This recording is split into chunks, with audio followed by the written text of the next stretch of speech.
So what we can see now is the devastating economic impact of load shedding is starting to become clear, with a 1.3% fall in GDP. We still saw growth for the whole year, but 2023 growth, of course, is in danger in a country already suffering from massive poverty and joblessness.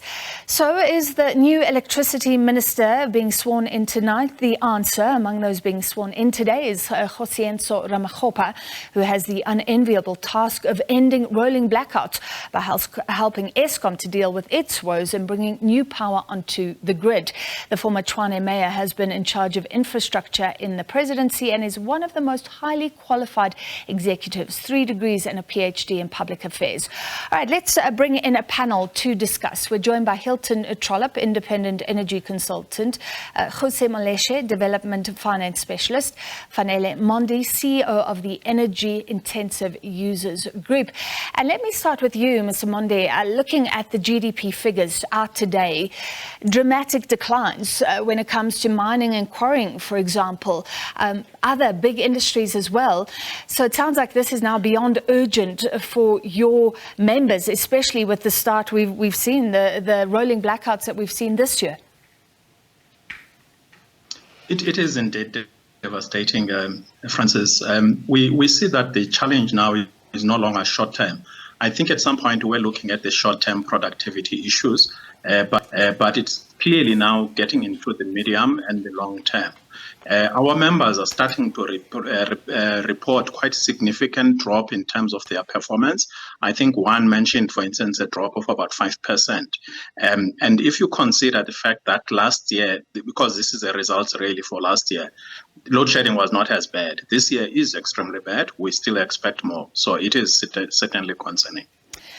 I don't know if you had a chance to hear the new electricity minister. He spoke to the SABC this morning, and he said that energy-intensive users account for about 40% of demand, and they were looking at new ways to produce their own energy. How conducive is the environment now, staying with you, Mr. Mondi, for big users to, we know they don't unplug fully, but start growing it alone, as it were? Yes, indeed. Our members are looking at alternative supplementary power. I want to emphasize that it's really supplementary power. None of them are committed to getting off grid. So at this point, from our group alone, we are seeing just about 4,000 megawatts in the next 3 years, up to 2025. Some of those megawatts will start being delivered this year and all the way.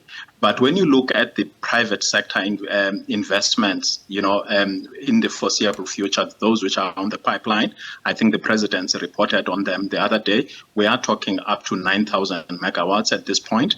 And my gut feel is that that's not all that we have or that is possible.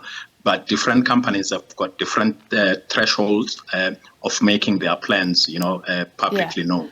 So yes, there is that effort. Okay, but 4,000 megawatts, my apologies to the other guests, I'm coming to you, but 4,000 megawatts, you're saying your users can generate, that's 4 stages of load shedding. It is, but just remember though that part of the problem we have currently is both energy and peak. So considering that most of that generation, I would say probably over 99%, it's going to be wind and solar. So it may not necessarily mitigate everything, but it will certainly play a bigger role in terms of reducing the energy-induced load curtailment, which we see. That's the type of a reduction or load shedding we see for the full day, for days on end. Yes. Whereas that one, which is induced by capacity, it normally happens during peak hours, where you'll have a morning session and an afternoon session. So I don't think at this stage that effort alone will get us completely out, but it will certainly play a significant contribution towards elimination of that. All right, thanks for explaining. And it sounds like the new electricity minister is certainly hopeful around that development.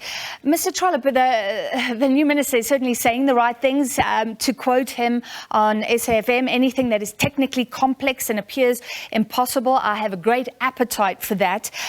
He spoke about an implementation strategy, that this isn't a policy problem. What do you think about the CV of Kgosientsho Ramokgopa, and will he have the powers to do what he needs to do as well? He's got, good evening.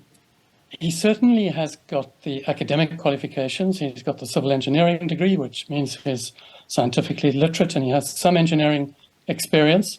He spent years politicking inside the ANC. If you've been mayor of Tshwane for a few years, you know your way around ANC politics. And then he's been at the presidency for 3 years. So as a young man, he's made it into the upper echelons of ANC politics. So that's all covered. I agree with him that he needs an implementation plan. And I also agree with the president that significant powers need to be shifted to him, because he's going to have to wield legislative and regulatory powers that other ministries have failed to do, firstly. And secondly, there's been a lack of coordination. There's actually been contested relationships between Eskom and the Department of Mineral Resources and Energy. So I think that the electricity minister is going to need to shift some things around and also play a complex coordinating role. As our colleague from Energy Intensive Users Group said, that they can make a big contribution, but we also need the publicly procured energy to get onto the grid, and lots of that, and fast. And the DMRE has been failing at that through the IPP office.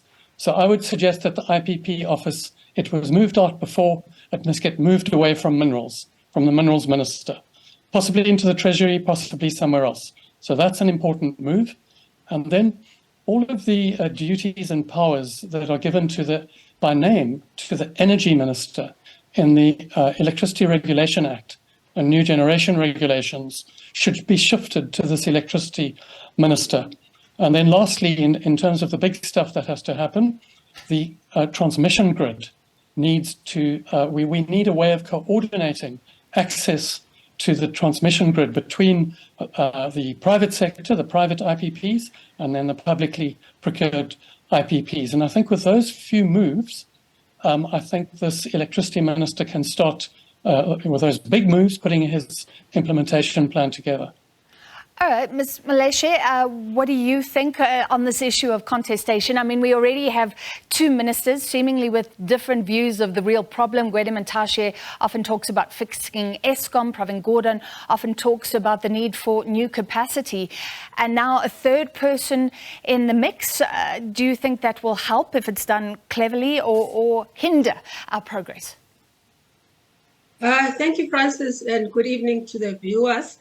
I think that it's a little bit clearer now what the electricity minister's responsibility is, which is really to help with the barriers to implementation or addressing issues that are causing load shedding.